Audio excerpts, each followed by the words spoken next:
ಏನಿದು ಎರಡು ಒಂದೇ ಥರ ಬೀಜ, ಒಂದು ಬೆಳಗಿದೆ ಒಂದು ಕಪ್ಪಗಿದೆ ಅಂತ ಯೋಚನೆ ಮಾಡ್ತಿರ್ತೀರ. ಸಾಮಾನ್ಯ ಸೂರ್ಯಕಾಂತಿ ಬೀಜ ಎಲ್ಲರಿಗೂ ಗೊತ್ತಿರುತ್ತೆ. ಇದು ಕುಸ್ಬೆ ಬೀಜ. ನಾರ್ತ್ ಕರ್ನಾಟಕ ಸೈಡು ಇದನ್ನು ಭಾಳ ಬಳಸ್ತಾರೆ. ನಮ್ಮ ಥರ ಪ್ಯಾಕೆಟ್ ಎಣ್ಣೆಗಳು ಅವರಿಗೆ ಗೊತ್ತೇ ಇಲ್ಲ ಹೇಳಬೇಕು ಅಂತಂದರೆ.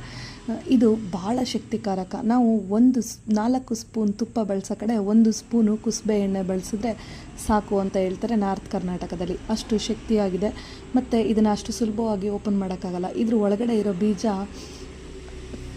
ಯೆಲ್ಲೋ ಕಲರ್ ಹಳದಿ ಬಣ್ಣ ಇರುತ್ತೆ, ಇದರೊಳಗಡೆ ಬಿಳಿ ಬಣ್ಣ. ಇದು ನಮಗೆ ಗೊತ್ತು ಆಲ್ಮೋಸ್ಟ್.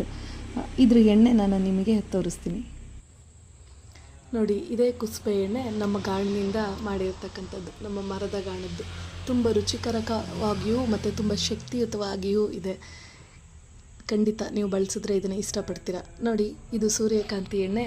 ಸೂರ್ಯಕಾಂತಿ ಎಣ್ಣೆ, ಕುಸ್ಬೆ ಎಣ್ಣೆ ಎರಡು ಆಲ್ಮೋಸ್ಟ್ ಕಲರ್ ಒಂದೇ ಥರ ಇರುತ್ತೆ. ರುಚಿಲಿ ಸ್ವಲ್ಪ ವ್ಯತ್ಯಾಸ ಇರುತ್ತೆ. ಬಟ್ ಕುಸ್ಬೆ ಎಣ್ಣೆ ಭಾಳ ಶಕ್ತಿಯುತವಾಗಿದೆ. ಖಂಡಿತ ಮಕ್ಕಳಿಗೆಲ್ಲ ತರಕಾರಿ ಜೊತೆ, ಹಸಿ ತರಕಾರಿ ತಿನ್ಸೋರಾಗಿರ್ಬೋದು, ಇಲ್ಲ ಅಂತಂದರೆ ಚಟ್ನಿಗಳ ಜೊತೆ, ಚಟ್ನಿ ಪುಡಿಗಳ ಜೊತೆ, ಖಾರದ ಜೊತೆ, ರೊಟ್ಟಿಗೆ ಎಲ್ಲದಕ್ಕೂ ಬಳಸ್ಬೋದು. Thank you.